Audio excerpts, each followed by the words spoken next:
Gigi Lala chào ngày mới tất cả mọi người. Gigi bắt đầu có những triệu chứng đau lưng và đau thần kinh tọa dài dẳng gần 1 năm nay. Nó làm mình vô cùng khó chịu và lo lắng. Đó cũng là lý do mà Gigi bắt đầu quan tâm đến công thái học trong setup bàn làm việc của mình. Cơ thể con người căn bản cũng giống như những sinh vật trên trái đất, luôn cần đầy đủ các hoạt động cơ bắp như đi, đứng, nằm, ngồi, luôn cần chút ánh nắng khí trời mới khỏe mạnh về thể chất, và luôn cần một xã hội, một ai đó để vui chơi, vận động, giao tiếp mỗi ngày, để tinh thần được lạc quan và giải phóng những năng lượng tiêu cực. Vậy nên nếu bạn là người thường xuyên ngồi làm việc quá lâu mỗi ngày, ít vận động, thì dần theo năm tháng, sức khỏe của bạn sẽ âm thầm bị bào mòn.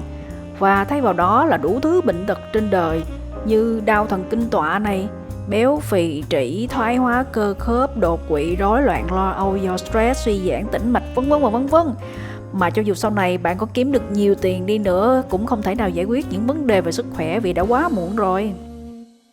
Cho nên, mình hy vọng clip này sẽ phù hợp cho các bạn có tính chất công việc văn phòng là ngồi quá lâu, hoặc những bạn trong tương lai sẽ gắn bó với những công việc phải ngồi văn phòng nhiều. Rất xứng đáng để bạn quan tâm và đầu tư cho sức khỏe ngay từ bây giờ, trước khi mọi chuyện quá muộn. Vậy công thái học là gì? Là khoa học tìm hiểu về khả năng và giới hạn của cơ thể người, dựa trên những dữ liệu về nhân trắc học của chủng tộc và giới tính, mà cải thiện những sản phẩm công cụ để người sử dụng phù hợp với cơ thể, tạo sự thoải mái, tăng năng suất làm việc mà không ảnh hưởng đến sức khỏe. Nói tóm lại, nếu bạn có quan tâm đến thực phẩm tốt cho sức khỏe và ăn sạch, ở sạch, thì khi làm việc chúng ta cũng cần những công cụ và môi trường phù hợp với cơ thể của mình để làm việc được hiệu quả và thoải mái. Các bạn biết đó, các sản phẩm thiết kế theo công thái học không hề rẻ nha.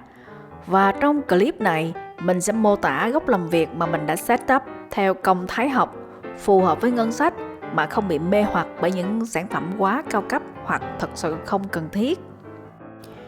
Điều lưu ý đầu tiên để công thái học góc làm việc của bạn là ưu tiên giải quyết các vấn đề về sức khỏe mà bạn đang gặp phải và điều chỉnh ngay lập tức. Nếu bạn bị mỏi mắt thì có thể là ánh sáng chưa tốt, góc độ màn hình hoặc khoảng cách từ màn hình đến mắt bạn chưa phù hợp. Nếu bạn bị mỏi cổ thì độ cao màn hình hoặc ghế ngồi chưa đúng. Nếu bạn bị mỏi vai hay cổ tay thì độ cao của bàn làm việc có vấn đề, hoặc bàn phím và chuột không có phần nâng đỡ cổ tay. Nếu bạn đang đau lưng, mỏi gối thì việc điều chỉnh độ cao của chiếc ghế cũng có thể làm bạn bớt đau và thoải mái hơn. Nói tóm lại, một thiết kế bàn làm việc lý tưởng là bạn phải điều chỉnh các thao tác, vị trí sao cho cơ thể của bạn nằm trong một góc độ lý tưởng mà cơ thể cảm thấy thoải mái nhất. Nó làm cho các cơ bắp này, xương khớp của bạn được thư giãn hoàn toàn trong khi làm việc. Theo các nghiên cứu thì đó chính là góc 90 độ thần thánh cho khớp tai, khớp hông và khớp gối, và góc thẳng đứng cho khớp cổ và khớp cổ tay. Vì thế bạn không cần phải công thái học hoàn toàn góc làm việc của mình nếu cơ thể của bạn nói rằng hiện tại tôi rất ổn. Vậy thì công cụ cải thiện góc làm việc của G đã như thế nào? Năm 2020, góc làm việc của mình đơn giản như này. Trong đó, đặc biệt là chiếc màn hình đeo có giá đỡ rất linh hoạt, có thể nâng cao, hạ thấp, xoay 360 độ nếu cần thiết. Năm 2021 cũng chỉ có thay đổi chút chút về cách bày trí bàn làm việc. Và cuối cùng là năm 2022 của hiện tại, khi mình có thêm một laptop nữa và một màn hình Asus để phục vụ cho công việc. Và mình đã bắt đầu việc đó như thế nào?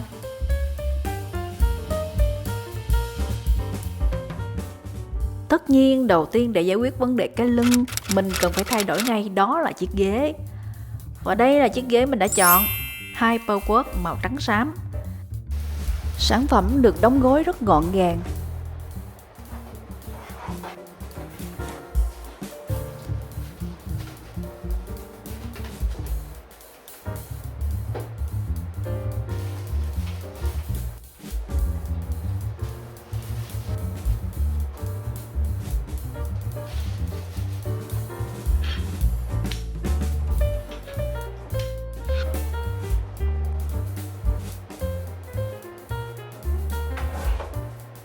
có kèm theo hướng dẫn và dụng cụ lắp ráp đầy đủ.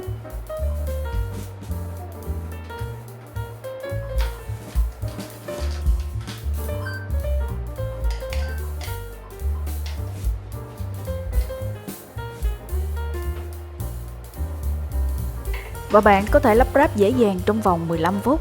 Ưu điểm là mặt ghế tất cả đều bằng lưới, luôn thoáng mát và êm ái trong mùa hè, ngay cả nếu bạn không dùng máy điều hòa. Trời ơi, cảm giác ngồi lên nó sướng lắm các bạn ơi. Có chế độ hỗ trợ lưng nè, có phần đỡ cổ, điều chỉnh cao thấp của kê tay, gần xa của đệm ngồi, chân ghế bằng inox, bền bỉ, ngả lưng khi cần.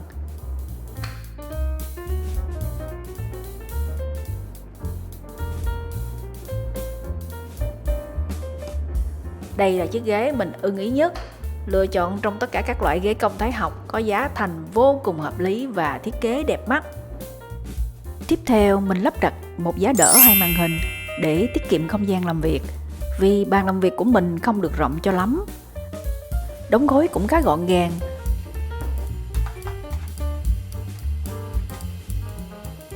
Có hướng dẫn và dụng cụ lắp ráp đầy đủ.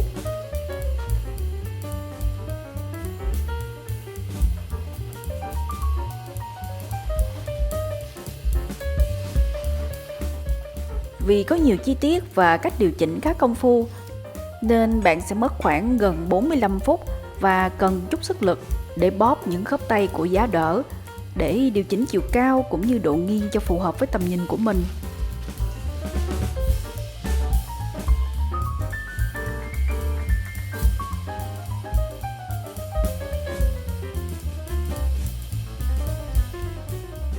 Loại giá đỡ này khá vạn năng, có thể nâng hạ, nghiêng màn hình lên xuống và xoay 360 độ. Đây là giá đỡ có giá thành hợp lý nhất, dễ điều chỉnh màn hình ở nhiều góc độ.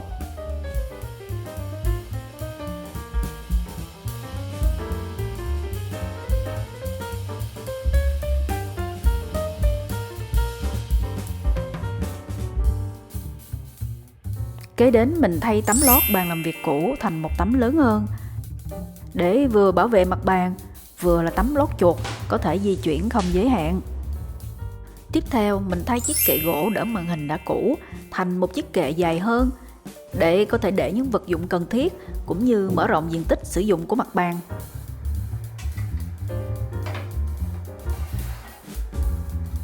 Kế đến mình gắn thêm đèn màn hình để tiết kiệm điện năng, tăng sự tập trung và tránh làm phiền giấc ngủ của người xung quanh khi làm việc khuya. Loại đèn này được đóng gối cực kỳ nhỏ gọn.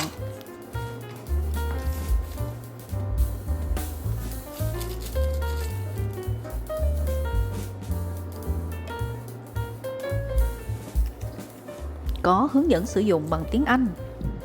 Giá thành hợp lý so với những chức năng mà nó hiện có. Chi tiết lắp ráp khá đơn giản, tuy nhiên nó hoàn toàn không thể lắp ráp cho màn hình có vành cong phía sau như Dell.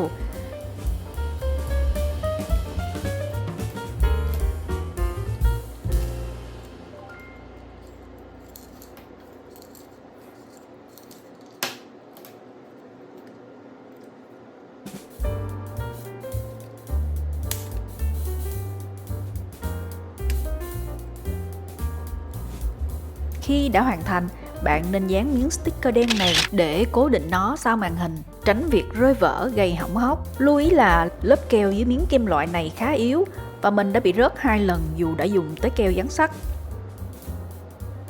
Cuối cùng, mình đã dùng loại băng keo Ivy Grip Silicone để dán và nó đã ổn định, không rớt cho tới nay. Chỉ cần cắm đầu USB của cáp đèn vào ổ cắm trên màn hình là bạn đã có thể sử dụng được nó rồi. Đèn có hệ RGB nhiều màu, hắt phía sau và có thể thay đổi cách chuyển màu bằng cách chạm vào nút bên phải. Với đèn chiếu sáng phía trước, có 3 chế độ màu: trắng, vàng và be. Bạn chạm vào nút bên trái để đổi màu, nhấn giữ để tăng độ sáng và tối.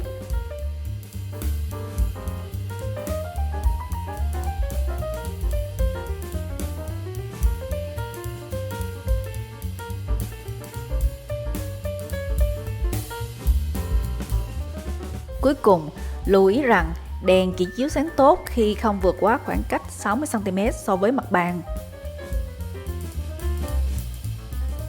Món thứ 6 là một giá đỡ ổ cắm và dây điện bằng lưới thép, có kèm theo ốc để bạn gắn cố định vào mặt dưới của bàn. Nhớ là dùng tua vít vặn, đừng dùng miếng dán nha. Khổ lắm, mọi thứ lại rơi lợp đợp và bạn lại phải làm lại từ đầu, rất phiền phức. Mình lựa chọn loại hở để dễ dàng sắp xếp dây nhợ và ổ cắm cho gọn gàng, cũng như dễ dàng gỡ các củ sạc của laptop khi cần đi công tác và mang đi xa. Món thứ 7 là một chiếc bàn làm việc mini để bàn, để thay đổi tư thế khi đứng làm việc. Đóng gói rất chỉnh chu, là một sản phẩm của thương hiệu Zala.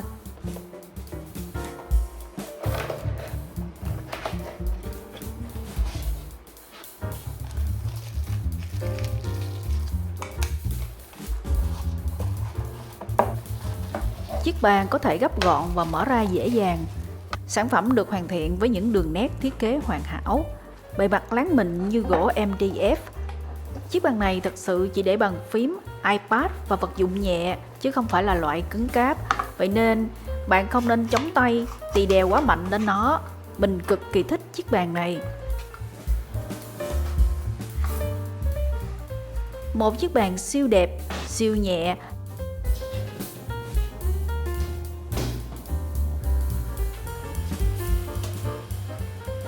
lại có thể điều chỉnh chiều cao.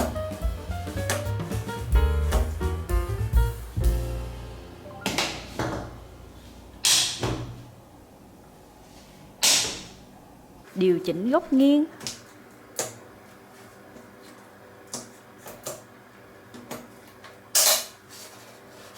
Thật sự đáng giá từng xu mà thiết kế vô cùng linh hoạt. Mình chưa đầu tư bàn làm việc thông minh có thể nâng hạ như này, vì cơ bản đây là chiếc bàn làm việc mình rất thích. Thứ hai, mình khá lo lắng khi mỗi lần thay đổi độ cao thì toàn bộ các thiết bị và vật dụng khá nặng trên bàn cũng lên xuống như vậy. Chắc chắn sẽ có một sự rung lắc không hề nhẹ, và độ bền của motor cũng làm mình suy nghĩ. Các thương hiệu bàn thông minh tại Việt Nam cũng còn khá non trẻ và cần một sự đánh giá thực tế của người dùng sau thời gian sử dụng lâu dài. Độ bền phải đi đôi với chất lượng và giá thành hợp lý thì mình mới quyết định đầu tư. Thứ ba là mình cần thời gian để theo dõi xem việc mình có thường xuyên và có thói quen thay đổi sang tư thế đứng có nhiều không. Nếu không nhiều, mình sẽ vẫn giữ cách setup này. Bỏ một chút công sức để đặt một chiếc bàn nhỏ lên cũng không mất rất nhiều sức lực và thời gian. Một chút vận động nhỏ cũng tốt cho sức khỏe. Cầu kỳ với những thiết kế thông minh làm gì khi mình thấy chưa thật sự cần thiết. Món thứ 8, dưới chân thay vì mua một kệ đỡ chân như này, chỉ có một chức năng thì mình thay thế nó bằng một chiếc máy mini stepper, có thể gọi là máy leo cầu thang mini. Vừa có thể gác chân, vừa có thể tranh thủ tập thể dục khi những ngày trời mưa không thể ra ngoài chạy bộ được. Trong hộp có kèm 2 sợi dây cao su tập tay, một tấm thảm chống trượt, một máy mini stepper, ốc vít và một chai dầu bôi trơn. Tấm thảm trượt có vẻ vô dụng đối với sàn nhà mình nên mình không dùng đến.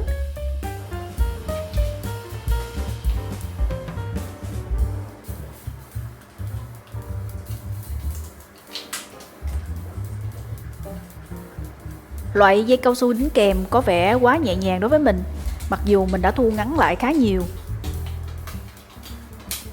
Mình thay nó bằng một loại dây kháng lực đàn hồi vẫn hay thường dùng.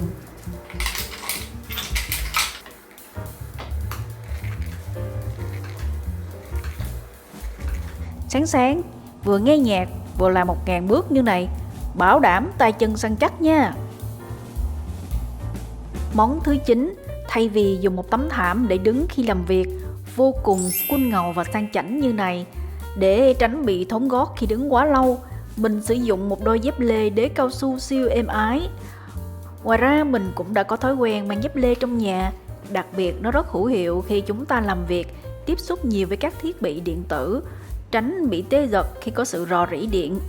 Và cuối cùng, hãy nhìn qua góc làm việc mới của mình. Mình thích chủ nghĩa tối giản, nhưng bạn có đồng ý với mình rằng Dù gì thì cũng không nên ngược đãi bản thân đến mức phải sống tối tăm và khổ hạnh.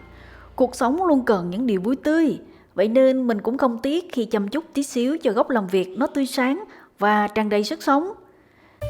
Trên đây là 9 món đồ cơ bản để cải thiện một góc làm việc công thái học của mình. Chất lượng như này chỉ có 6 củ 700 cành, ngon bổ rẻ có thuyết phục được bạn không? Hãy để lại comment ý kiến của bạn nha. Bonus thêm cho các bạn những phụ kiện trên bàn làm việc của mình. Mình tận dụng kệ nâng màn hình cũ để laptop và cất văn phòng phẩm bên dưới cho gọn. Buồn là mình đặt 2 hộc kéo nhựa màu đen mà họ lại dao màu trắng.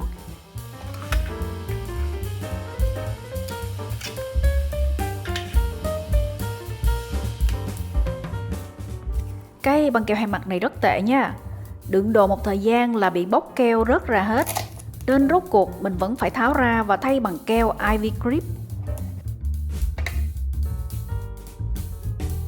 Đấy, một hộp mình đựng văn phòng phẩm, một hộp mình đựng dây cáp, ổ cứng rời, thẻ nhớ và các loại remote.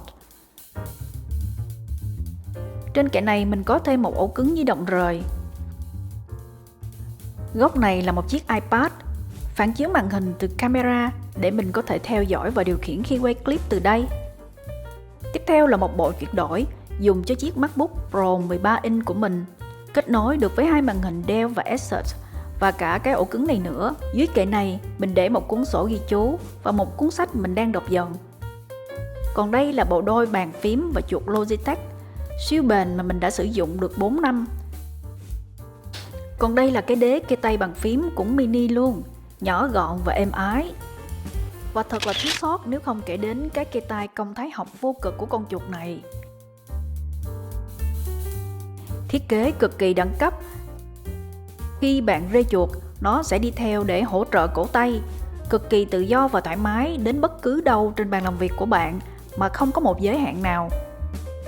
Còn đây là chiếc đồng hồ cát với thời lượng 30 phút, mình dùng cho những lúc cần tập trung ngắn hạn ở cường độ cao.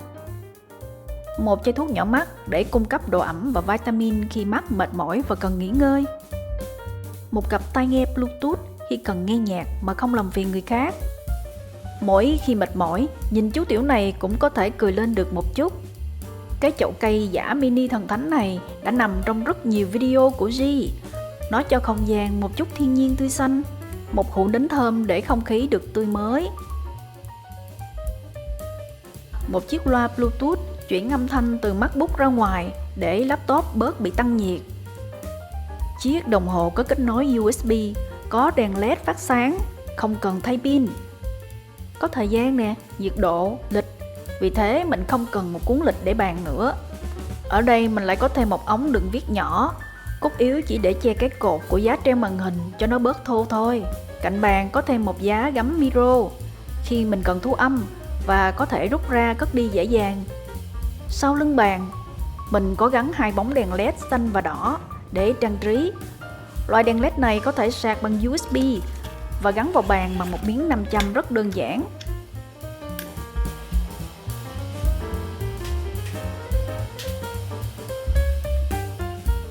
Mình cũng có thể tận dụng để tạo hiệu ứng khi chụp ảnh hoặc quay phim. Cuối cùng mình dùng cái túi giấy để làm thùng đựng rác, treo lên như thế này để khi quét dọn dưới bàn được thuận tiện. Đấy là tất tần tật những gì về góc làm việc mới của mình. Để đạt được như ngày hôm nay, mình cũng đã nghiên cứu rất nhiều sản phẩm với tiêu chí giá thành hợp lý, lắp đặt đơn giản và linh hoạt trong công năng sử dụng. Mong rằng những chia sẻ này của G có thể giúp ích cho bạn khi bắt đầu cải thiện góc làm việc của mình. Tất cả mọi thứ mình đều mua từ Lazada và Shopee. Bạn có thể tham khảo chi tiết trong phần mô tả nhé. Mình cũng mời các bạn ghé thăm kênh ẩm thực Gila's Kitchen mới của mình. Hy vọng những clip ẩm thực mới này được các bạn tiếp tục ủng hộ. Hãy like, share và đăng ký Gila's Kitchen nha. Chúc các bạn giải quyết được những vấn đề về sức khỏe khi làm việc tại nhà hoặc văn phòng. Và hẹn gặp lại các bạn ở video tiếp theo.